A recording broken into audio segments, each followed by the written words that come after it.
Good morning, family. ¿Cómo está? Konnichiwa. How you doing?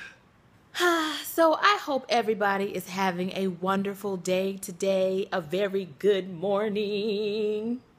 Actually, it's not morning time. It's more like lunchtime, y'all. I felt so behind this morning with my morning schedule. My sister called me and she had something happen today, and then the babies was so I had to be a mama, and then I had to wash my booty. So now I have a moment to myself, and I'm gonna spend my time with you. Okay? You guys ready? Are we on the air? Are we on the line? Are you ready to have a good time? Reaching out to you, reaching out to you. First things first, folks. First things first, I'm the realest. And then she starts talking like this. No. Wait. I'm digressing. I can't. Okay. Back to what I was saying. And the names on the coffee cups are, I feel like I'm reading something off the news or some type of award-winning nominee. Best actress goes to... All right, let me stop playing. I'm never going to finish this. Okay. First name. First things first. I'm not really. First name on the coffee cup is Ebony Beck. How you doing? Keisha Corley. How you doing? Kathy Burden. How you doing? How you doing? How you doing? How you doing? And then today, you guys, the fourth name on the mug that I just had to just fit it in there all on there like so. Oh my gosh, I'm gonna drop the mug. Muffin 0580, Lord Jesus, 84. Muffin 0584 ran into my mom in Target today, guys. And then she called me on the phone with Muffin 0584, and we talked for like a minute or two, and we was reaching out to you. So that was fun. That was so cool. Thank you, and thank you for subscribing. This morning, I got a phone call from my sister. Bring, bring, bring. Hello. Hello. Hello. Oh my God. Oh my God.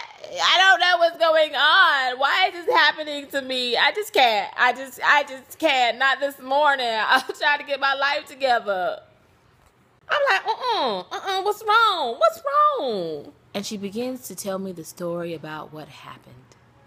She was walking to her car as she normally does, and she noticed that there was a dog on one of the neighbors' porches. Now, she said the dog was laid out like he had just finished smoking 7 blunts. Tired. Okay? Just tired.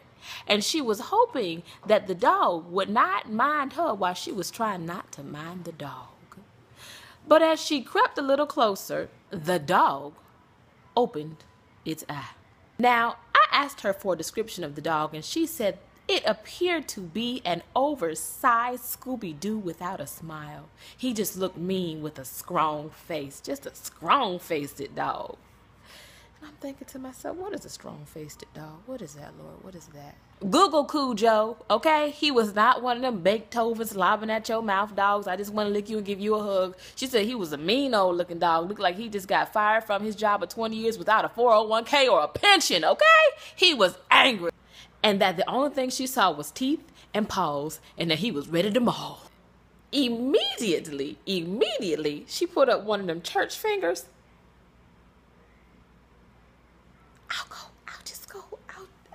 I'll just go that way. And the dog follows her and is now pursuing her. and she's walking, trying to figure out, where can I duck for cover, because this ain't even the way out. I done walked into a dead end. Oh no, oh my, what's I gonna do? So she's trying to pick up one of those big old planters, and she's like, I couldn't even lift up the planter, and then her body started taking over. She said she just started shaking. Now, if you're like me, at this point you're thinking, a planter? What were you going to do with a planter? Okay, what were you going to do with it? However, the planter was just too doggone heavy and too doggone big. So she reserved the right to just slink home behind it and just hope that the dog would mosey on along and find somebody else to threaten with his teeth and paws and strong face. Oh, he just looked at so strong faced it. Strong faced it. Strong faced it. At this point, she says she just starts screaming to the top of her lungs and just hoping that somebody would come out and save her. But nobody did. Instead, the owner came, running for his dog, and more so checking on the dog, making sure that the dog was fine, and that there were some other people walking a little poochie dog and saying that they asked the man first, is everything okay? What's going on? And that she was just like so offended that they would even be more concerned with a dang on Cujo looking dog than checking to see if she was okay. Mind you, she over in the bushes.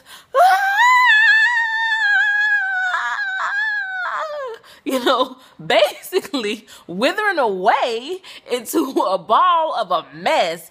Makeup just running down her face, books flying everywhere. She's in nursing school, y'all, so she got her school books. She said her lunch, chicken and broccoli, all her nerves, all her materials, just in shambles, life in shambles. And do you know, they didn't even ask if she was okay? No. The owner of the dog didn't even say, oh, ma'am, I'm sorry. He's not an attack dog. Don't be scared. I'm so sorry. This won't happen again. He'll be on a leash. No.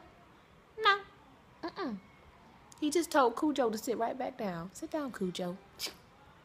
Like Caesar Milan. Sit down.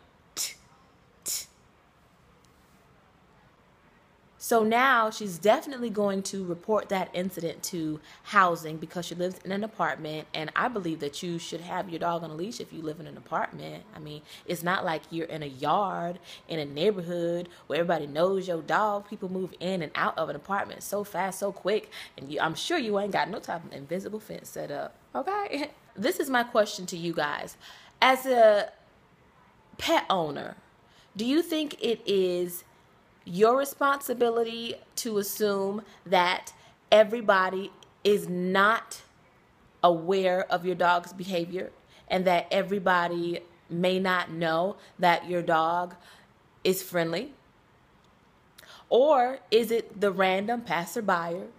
Is it their responsibility to just think that the dog will behave itself? It's a good question. If I had me some chin hair, I would stroke it.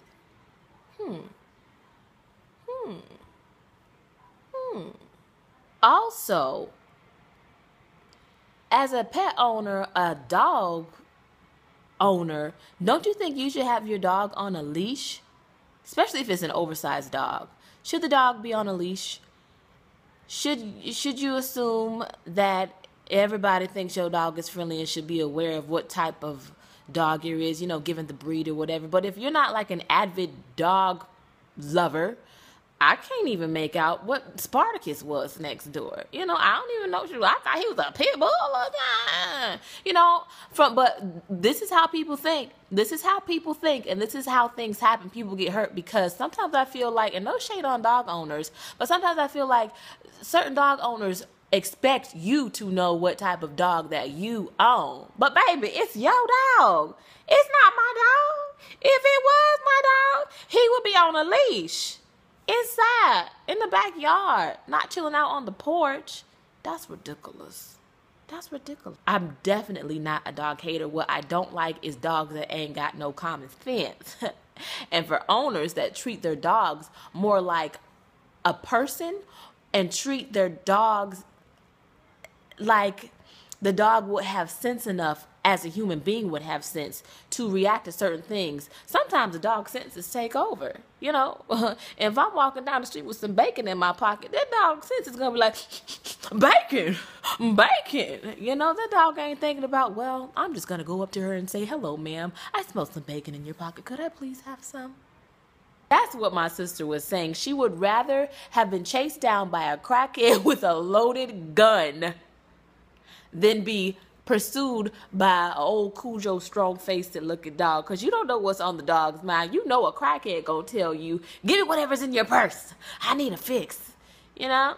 But a dog, no. A dog can't talk. A dog can't rationalize. A dog cannot say, hear me out, hear me out, hear me out. This is why I'm following you. Just to let you guys know, we did have dogs growing up as children. We had 2 wonderful, lovely, obedient dogs. But my sister did have a really bad experience with a really, really big, oversized dog. I think at the time it was a Rottweiler, one of those big breeds. I'll tell y'all what the dog did. The big old dog came running, and she starts screaming, ah!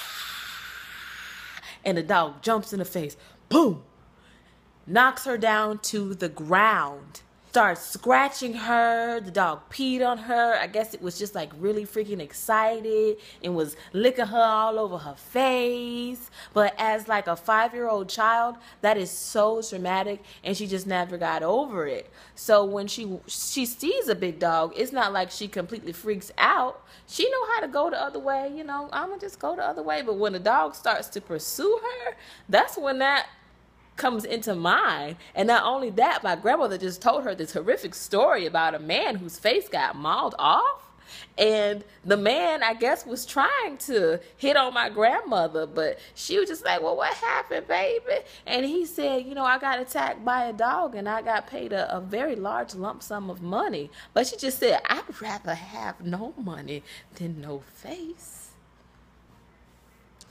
So anyway, I think the moral of this story is, dog owners, keep your dogs on a leash. We don't know what type of dog you have. Non-pet dog owners, carry some mace just in case that dog just wants to follow you to another place. And number 3, there is no amount of money that is worth missing your face. All right? All right. Oh, yeah.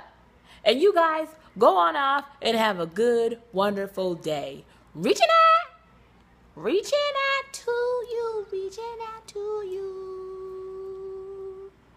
And I'll be loading my vlog later on today, all right, y'all? See you laters.